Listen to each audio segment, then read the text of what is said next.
Okay, welcome back once again to DC Sports Series. Today, we're going to have a very interesting discussion, and we'll be talking with the CEO and founder of Fastpong. I bet you've not heard of Fastpong, but it's a rising game changer in the world of sports. And the CEO will be our guest today. Fastpong is a groundbreaking innovation that has been the subject of extensive research and publications in peer-reviewed journals. And then Fastpong is the world's most innovative game changer. Our guest will take us through the revolutionary journey of Fastpong. And please stay tuned as we take you through this interesting discussion. And I hope you enjoy this.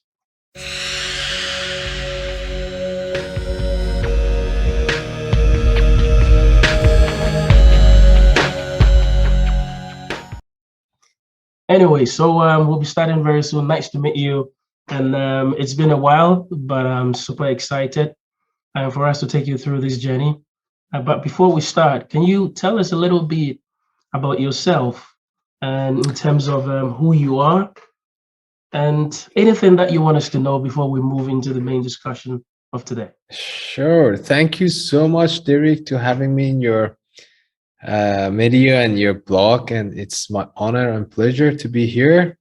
And yeah, again, thank you for inviting me. So my name is Amir.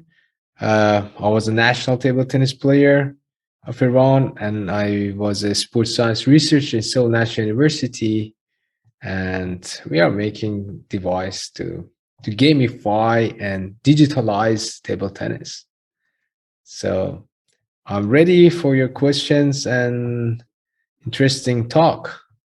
Yeah, definitely. And I'm glad to host you. And Thank you. I wouldn't want to talk much because I've known you for some time. And I've sat in your seminar where you present this innovation. But before then, you've tell us a little bit about yourself, your education, and all that.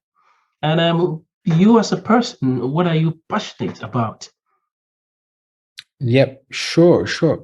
So basically, I started my professional career when I was only 8 years old because my brother was also a national, was a player, like a top attending to the national competition, and he was a big motive for me. So I started since I was 8, 9 years old. And then I reached the quarterfinal of championships, world championships, and after that I pursue my career in sports science and research, and I study motor control in sports science major in Seoul National University, where basically we wanted to study the neuroconnectivity of our brain, what is happening to us that we are improving our decision making, our reaction time and accuracy. And we wanted to study that in the complex movement, not a simple movement, such as table tennis. Table tennis is complex movement. We wanted to see what is happening that we are improving, and in order to do that study, we needed to make a device basically to conduct our study. So we made a very simple device that you can see from behind. It was at that time very simple. We made it very simple lighting that shows, and then we conduct the study. And during 6 weeks, we find out that people are really improving, but our study was more into finding out what is going on. And we saw that people, our groups, are improving significantly in some of the factors that we were not actually expecting to improve so significantly. So after that, I decided, I have to work on it. And after that, it took me around another 3 years of R&D with my team to make the system. So that was my career, and now I'm here. Well, that's amazing. I mean, that's like a passion turned into an innovation. And so, and that was very good to share and all that. But Sure. it's not easy as it seems, in the sense that you have to turn your passion into an innovation. And how do you challenge yourself in this from being a national table tennis player? And bear in mind, people think that those who play sports do not really have strong educational connection. So you can tell us how you were able to juggle around it. How did you challenge yourself in achieving this dream? Definitely, it was a very challenging road. And from being a national athlete, then come to the research area and put all your efforts in the research of the sport that you were doing. It was quite very interesting for me because while I was an athlete, I was always wondering, how can I improve myself? How can I use any type of tools to improve my performance and make myself ready for the competition? And then I came to the world of research, and I went to the sports science school. Since my high school, I was in the high school, and I was always wondering what can I do about it. And then yeah, this was really interesting for me. Then I had the facility to understand it in a scientifically, that what we can do to ourselves to improve. And that's make me going on, to investigate deeply. And from athletic background to a research background, then I came to the business background. And of course, it was still related to my passion that I had when I was just 8 years Yeah. old. So make me carry on. Yeah, that's interesting. This is a specialization increases output, and it's something you put your mind on it all the time. But Right. is it safe to ask whether you have any other hobby besides table tennis? Right now, it's actually, I had another interview. The guy said, I want to have your lifestyle and Yeah, record your lifestyle. I yeah, said, it might not be a very good idea because yeah. it's pretty boring. I'm just coming to the office and Uh, work. And I can yeah. imagine that. Once again, just a recap of himself. If this were to be in the United States, I'm pretty sure he will be in how did you call it? The Wall Street. No, He's a Silicon tech Valley. Silicon Silicon Valley. Valley. I beg your Right. pardon, Silicon Valley. And you would understand what I mean by this as we go on and he unravels the technicalities of how these things work.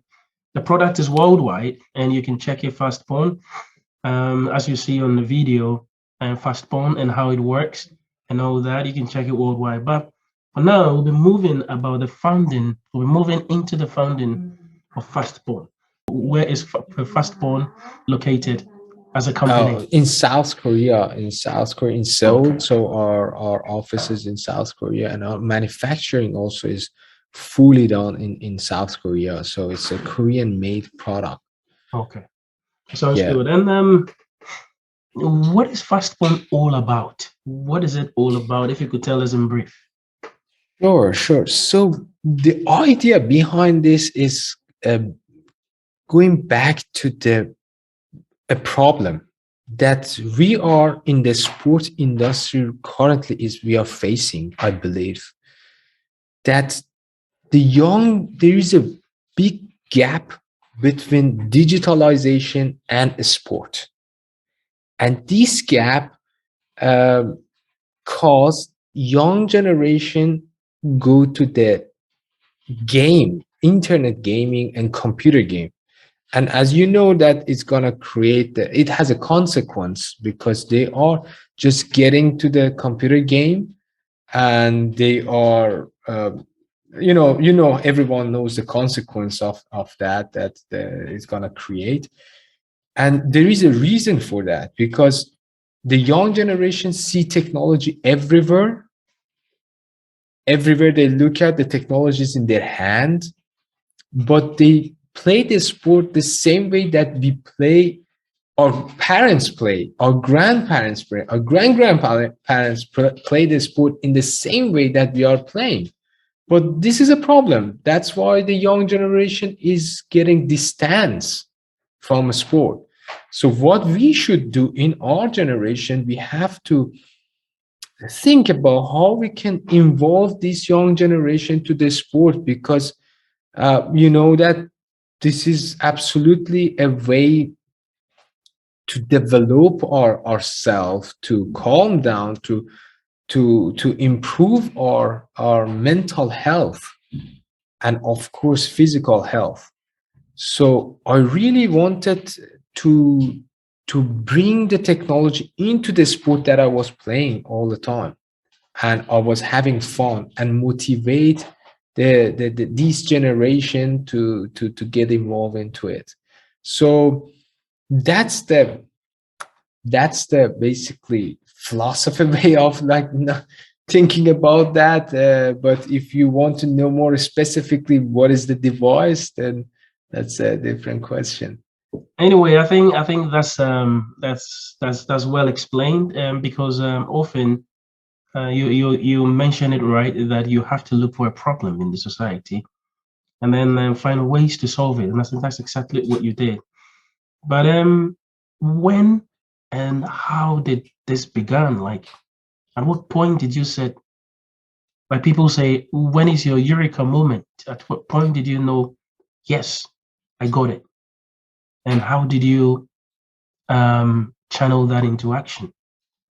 Right. So that was actually if I want to talk about it, I can break it down to the two phase basically. The first phase was my personal interest, how we are improving uh, our skills. How can we use technology to improve our skills to become ready for the competition? And that was my personal interest at the time that I was doing research. And then I find out that people are having fun with the system, and I explode the usage that can be a very good. It can be motivational tools for the young generation. It can be, we can do a lot with that. And it was after I did my research in Seoul National University, and back in 2019. Actually, the proposal of the research is back to 2016 even. Okay. So I really wanted to do that research because of my personal interest that I had. So that was the time I was even not in Seoul National University. I was in University of Malaya in Malaysia, Okay. and I really wanted to do that research back there. Yeah. Okay. That's interesting to know. And now you were in Seoul National University. Korea in itself, South Korea, like Japan, is known for the technological advancements, the Hyundai, the Samsung, the NC soft companies, and what have you. That's the gaming community. But now you're done with South Korea. At what point did you know that this is going to be successful? Because I can imagine a number of people with projects and dreams to fulfill, and sometimes does not come into fruition. So, at what point did you know this is going to That's be successful, given this situation? That's absolutely right. It's, to be honest, a startup, it's very difficult. I mean, to make it go on, it's very, very complex uh, task, and very, to be honest, stressful, because you have to create everything from scratch by one or two or three founder. Mm. So that's make it very difficult. That's why, as you say, many startups, they I mean, statistically, more than 90% of the startups, they being die before they even release their product, because it's a complex task that you have to know where to get the money. It's very difficult to sell concept. First of all, it's very, very difficult to sell concept. and you have to sell your concept at the first point.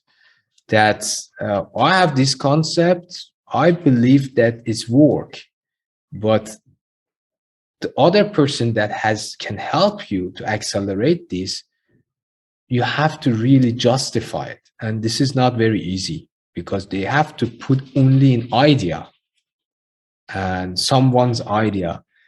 Then you have to get the money. It's difficult to know where to get the money. And when you get the money, how to make it, how to make the concept to a reality. And you got to know how to make it. Who does that? Who make your technology? And then all these questions, then you come, who gonna buy it? So this is something very new. Nobody is familiar with the system, and you have to convince, oh, okay, this is good for you. This is gonna be game changer for you. And that's another issue. And there are a lot of these type of things. And when it comes to the manufacturing, again, it's you're gonna face to the problem of the minimum order quantity, and at the same time the sales, you don't have the infrastructure for the sales and logistic. So you have to always balance this. Yep. And of course you must believe what you do is really come to the reality, and it is beneficial and with zero doubt. Yep. So to convince people, you have to convince your team, you have to convince your investor, you have to convince your customer with the only concept. Yep. So I guess that's exactly what you did coming out of the Seoul National University. Do you also think that going through that academic rigor of research and publication also played a role in shaping the way you approach it? Because often most people like the Mark Zuckerberg and the likes of Steve Jobs, was a Microsoft founder who dropped out of school. It seems like a lot of people are buying into the idea of dropping out of school and making it. But in your case, you finished the bachelor's, you went through the academic rigor of master's, and then published your paper, which I think is on the Seoul National University website and other places. Did it play a role in the way you approach business afterwards? Yeah. The business, to be honest speaking, is different. It's really different. It has nothing to do with school? So the things that to be honest, not really, but the way that I approached to the R&D, because what we did was just a lot of R&D, and those knowledge that I gained in university, how to approach the problem in developing a system, definitely that was all initiation there. All the initiation was there to learn what is the process of approaching to the problem while you want to make improvement. That's why I think the system is designed that in university do the research part and make fundamental research, even not and then the other company come and buy those research to make it commercialized. So when the other company come and buy the research or patent, it is not ready at all to be commercialized. The university has done those very primary stage, and this company come and buy it and put another years of R&D on those initiation to make it a product. So in terms of me, approaching back to the question, approaching to the to the problem and how to make progress on product development and R&D, yeah, I got a lot from school. But Well, if you say for the business, definitely nothing. well, I think you clarified it perfectly. So I Yeah. wouldn't add any more addition. I think everything is clear. And now we'll move to the next question. Did Fastpong face other competitors? And if so, what made it stand out? Were there competitors at all? So so far until now, we don't have any direct competition.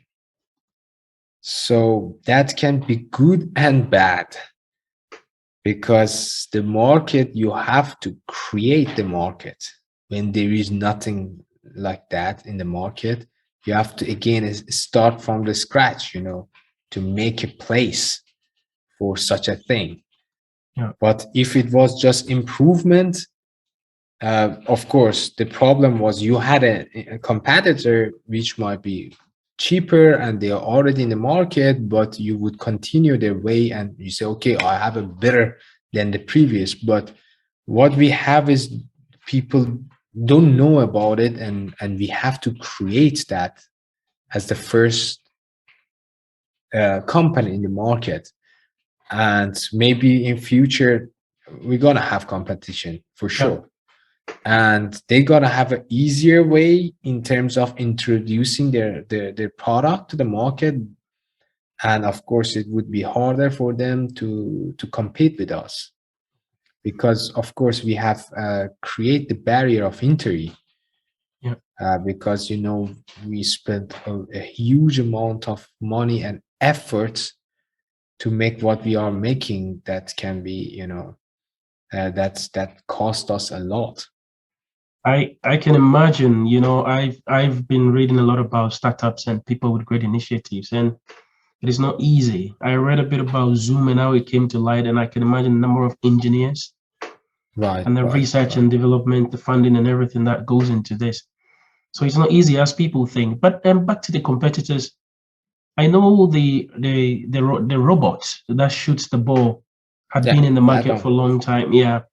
But is your kind of robot a different one? Does it come with the fast pump panels as well?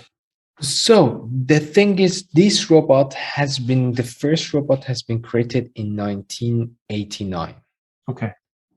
and it took them around 10 to 15 years to make a market for it.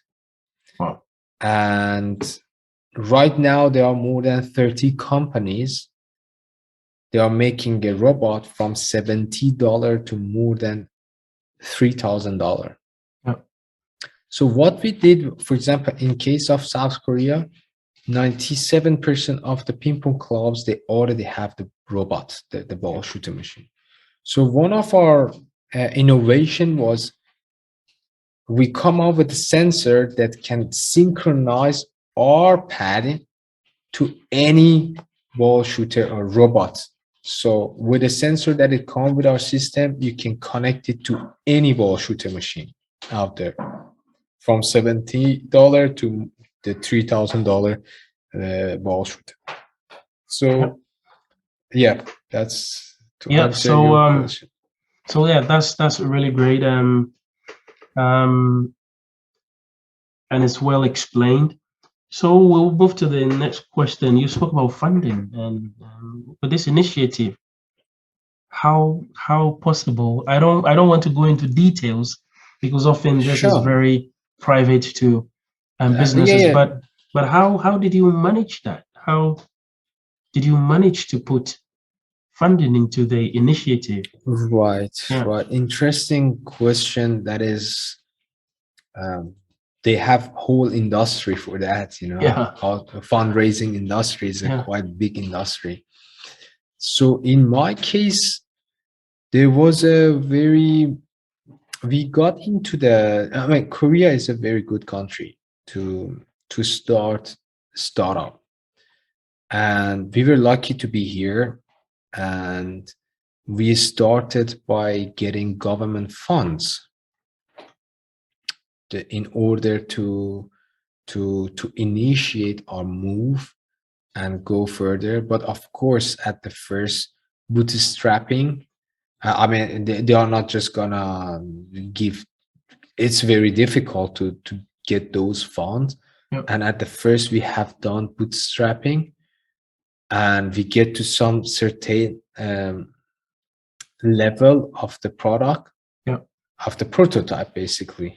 Yep. And then we were able to say, okay, government, South Korea, we have this idea, we have this prototype, and this is gonna work, and you have to convince again, and compete with a lot of other startups and get some government help.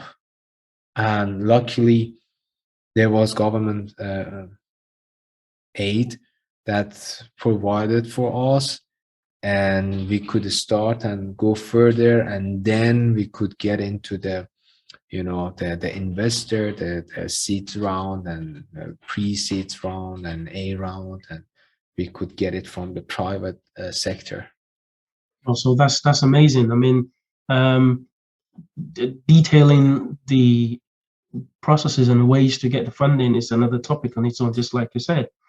And so I can imagine maybe another time we may have to look at it carefully, the For steps sure, and for then sure. guidance for I young mean, people coming up. Yeah. for But sure, you have all around all big topic that is an industry, basically. yeah, It's a big industry of the investor accelerator, and pitch yeah, pitch preparation for exactly. I was the going to come to that actually, but on that you right, said that it's important for right, people to learn how to pitch. There are so many programs out there, especially on YouTube and elsewhere, where you can learn how to pitch. The best pitches are always there. And right. so basically it's the same question that I asked you prior. And so the next one is, what steps did you take to protect the initiative, or how did you place it under copyright So in terms of the definitely patent? Yeah. we have several patents here in Korea, and also in the world. So we are protecting in any possible way that we think is possible. We have a PTC, as well as we apply for a couple of other countries already, but we are keep adding up to make the barrier of entry higher. Yeah. But anyway, that's gonna one day it's gonna be break, and we cannot help, but we did all we can. And also, of course, our name um, name right for a Yeah. Fastpong, we have like almost covering all the countries Yeah. for that already. And yeah, but the other way that we are protecting is, to be honest, it's not very easy to make what we have made. It's not very difficult to, I mean, it's not impossible, but definitely it's taking time, because we have hardware which is contain 36 PCB, and we have a software, and we have a mobile application and data analysis. So we have a Bluetooth protocol communication that have real time, all the data is transferring to the mobile phone and analyze in our backend, in our servers, and our algorithm also, it take time for us to get to the best optimized algorithm for our everything, for our data analysis as well as our sensors. So yeah, that's not very straightforward path, I but can of course imagine. is feasible. But Yeah. we have done everything we could to bring Protect. up the Yeah. barrier. Great. So here you are for the viewers. People think patenting or copywriting is just one thing, but you have to protect as many things as possible. As That's right. and protection doesn't stop. You have to keep protecting various initiatives that comes as well. That's Uh, right. yeah. So and we go on to the next one, which is at present, how many staff or employees do you have, and what is your plan for the next 10 years or 5 or 10 years? Right. That's first question is easy. Like we are right now like five full time, but we have a lot of different like part time and project base. For example, yeah, like but five we are here full time. And for other question is uh next 10 years. That's interesting question. So Five there or are 10 a lot years. of 5 or 10 years, there maybe. there are a lot of way to go further for us. Like we hope that we can get to the same track as Golf Zone. Golf Zone is the one of the first company, not the first company, but one of those first that digitalize golf Yeah. industry, and they are now they just in 2020 they made around $2 billion, and that's a lot because they have created they are one of the first in sport industry to digitalize the sport. And then later on they went to Stroke Zone, the baseball. They made around $600 million only in 2 years. Wow. Whole industry, it's crazy. So the opportunity is there for sure, but we believe that after distributing our hardware, we're gonna spend a lot of efforts into our software more, and go to the entertainment industry to make it fun, come up with a different challenge, Great. ranking system and stuff like that. So we hope that we would be we are initiating digitalization in table tennis and have a proper Yeah. interest from the public. Yeah, that sounds fantastic. I mean, I can also share with you here in Norway, and there are quite a number of innovators here, but they've taken keen interest in sustainability. I know some sports companies here have started hiring sustainable managers, right? Which is an interesting turning point in business and technology, to say the least. Here at where I work at the Norwegian School of Sports Science, most of my teaching is on sustainability. Here in Norway, the emphasis is on more on environmental, but we also have some theories and some concepts in sustaining sporting initiatives and sporting products and what have you. Is a course I teach over here. So I think it'd also be great to look at it having a sustainability manager whose job is to mark actions against time and forecast and see how best products can last and reach wider market. But and my next question is at the moment, where is your market located, or where are your markets in the globe? Yeah. Sure. So we got a really good feedback. We got a really good feedback from different countries.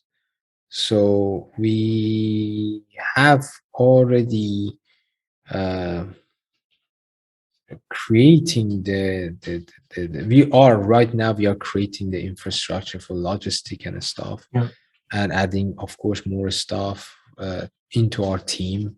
because in different time you are needing a different people. So far right now, for example, at was some point that we were 10 people full time working, but as the things go further, the need of the company would be changed. So from developing and R&D, for example, we had more electrical engineer, we had more developers, we had more, a back end, front end, and Bluetooth protocol team. Actually, like the team was only 3 people.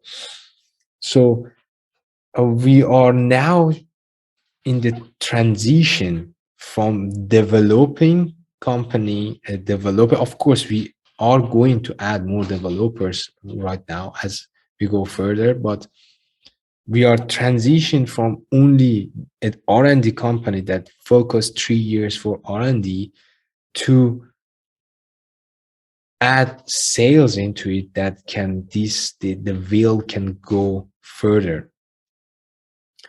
And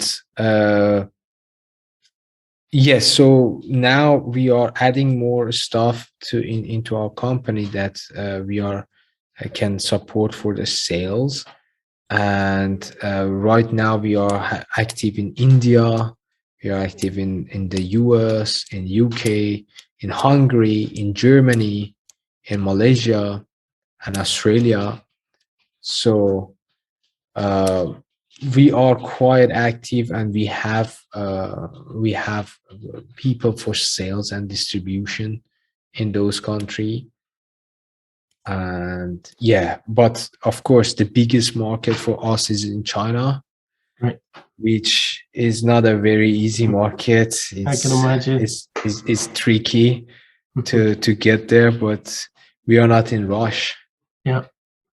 To get there, but definitely we are taking steps towards getting closer to establishment first in other places, and then Japan and China, they are very unique market. I mean, especially China.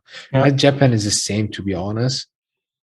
It's impossible for outsider to get there To break without through, the yeah. local. Yeah, without But the local. if you are able to get a funder from Japan, then that should be a possibility. Yeah, of course. You have China. to have a strong partner. It doesn't Exactly. need to be just fund. Funder, okay. It can be a partner. I think that's the right word to use, probably. You're right. So once you don't have the partner and you are not, especially for China, you have to be very ready. Your production, your logistic, your everything should be already in place. And your partner should be ready that you can really act faster, because you have to be faster. And also to protect your product well, to avoid imitation as well. So that's important. Exactly right. Either you would want to set a satellite company over there, or you have to get a partner, just like you said. But at the moment, what products does Fastpong have besides the panel and then the robots? Are there anyone there? We are not providing the robots. Okay. We are not. We are just having the panel. The panel, okay. And it just come with the bags and balls, and we have not explored much more, to come with in the paddle. We think it's not really our area at the moment. Maybe in future we're gonna come to the market for the paddle and rubber. But at the moment we are just focusing on our system. But we'll be wrapping up soon. But then you had mentioned Samsung. What role do they play? What's the collaboration like with Samsung? So Samsung is one of the biggest team in the world, I can say, and the coach is Mr. Yoonam Gu, is the Olympic gold medalist. So one of our distributor in Korea is, we are working with Nexi, which is the biggest one in Korea, in South Korea. And they were actively doing this stuff, and one of their closest partner is Samsung team. And they were very interested to get hands on the product, to use the product as their training tools, even though the time that we didn't have the product yet. So they adapted that, before our manufacturing to be complete. Of course, we were doing a lot of iteration and system. So we provide them with the system, and because they really wanted to start using it as one of the first leader in the world of table tennis. as well as Masawe. Masawe is one of the biggest teams, so that team also couldn't wait until the product is out. With Mr. Chuseyok is a world champion, and recently become the head coach of South Korea. And they were using it for months before even the product released the market. Fantastic. Yep. So as we get into the tail end of the discussion, what does success look like for Fastpong? Wow, that's that's a deep question. Yeah. I believe for us, for me personally, see young generation get involved. Yeah. More people get involved to our sport, to my sport, that doesn't let this sport die. And that's gonna be a winning point for my values, is that young generation really get involved into it and play the table tennis and have fun in a way that they are used to at this age. That's they are having fun with their phone, and they can play with the analytics, they can play with the they can share their activities in their social media. Yep. And it can be a motivation for them to participate in their social media through a sport. Yeah. So when I see more people get active and having physical activity through Fastpong is a success. Yeah. And that's where you are. I was also thinking the same thing. It may not be your vision, but I want to see young people play with Fastball. It Thank should you. be in every continent. It should be in Latin America, Africa, wherever, where people can enjoy technology and they also hone their abilities in the way they approach the game. Yeah, but the next question, which is a very is a is a reverse of what I'd ask, is what is the biggest risk to the company? The biggest risk, that's I cannot say the biggest risk. I mean, I cannot say other competitor would be the biggest risk, because if they come with a better product and create a healthy competition that really push us to improve as well, that's not a risk. That's just helping to whole industry stand up. It's a healthy competition. But of course, if there are some people that just want to copy and get into the toxic competition, this is not good for anyone in the market that has started. And the other problem that we have, I can say that this industry is a little bit conservative. Sport industry is conservative industry, and the coaches are really, they want to do what they used to do for the last 20-30 years, because that's what they know only.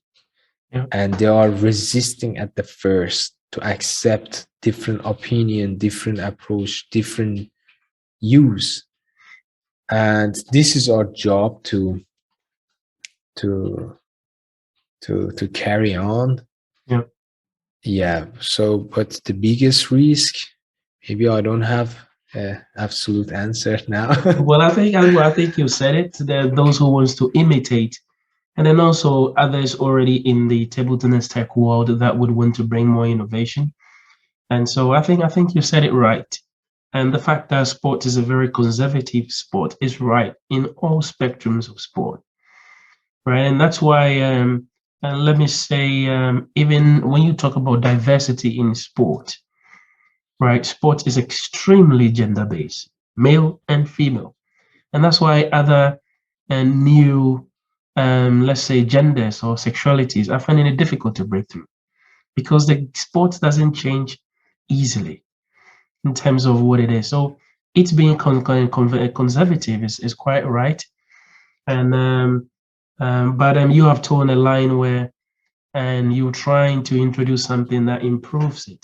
So my next question, which is the last but one question, is what is the current growth like? Do you see your Fastpong expanding? Do you see it like the NC Soft company in Korea? I visited that company and I was blown away, which is just a game, like just a little game, That's and right. with so many employees, like with so many programs and initiatives. What is the That's right. current growth like, and what do you foresee? So yeah, as I mentioned, so far we had just focused on development, and we just 2 days ago we released the product in the public. Yeah, So right now, what we are facing is that people are saying, "Oh, what is this?" yeah, So this is the first question. So they are searching what is actually Fastphone is, what does the system does. So we spend a huge amount of efforts and time to make the system so versatile that professional player they can use it, as well as the amateur player can use it, as well as we make the UI UX of our mobile application as simple as yeah, possible. It's very difficult to make super versatile system, and at the same time you want to keep it simple. yeah, So uh, now is our current situation is introduction and using the market leaders, the industry leaders, to understand the system first, yeah, because in the sport industry, strangely enough, people are following their role model only, and there are few people decide about the market.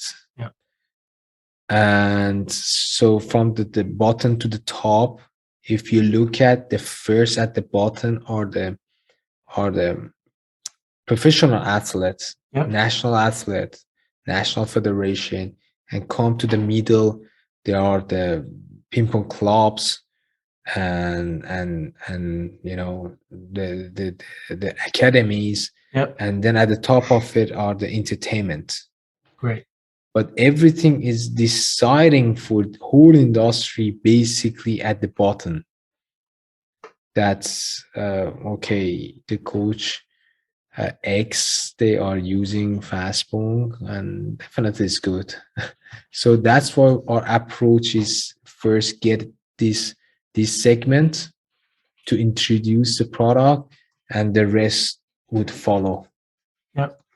So my last question is, what advice do you have for young people who? Sorry, what My last advice? question is, what advice do you have for young people who want to follow the track that you are? They want to be in this trajectory of innovation, creation, thinking, and what have you. Sure. What advice do you have for them? So my advice is, uh, first, make a big decision in your life, because it's and be prepared. That's tough. That's really tough. And don't worry about the idea, and your idea or it's not complete yet and stuff. You don't know there is a market, or you don't know there is a money out there that you can get. Majority of people I have seen, they are very afraid, but they can dedicate their life into it, but they are afraid to that it does it work or not. Is it gonna work or not? The thing is, it's just like an apple. You have to throw it up, and the time that you start your startup until the apple come back to your hand, it rotates so many times. Yeah, So your concept might be totally different, but that's your dedication make a difference. That's maybe you're gonna start with something that is there's no market for it, but when you start it on the way you're gonna complete it, you're gonna add a lot of more value into your idea. But it's important you start that. Then when it comes back to your hand, that might be a totally different product, but that's the product that we really need.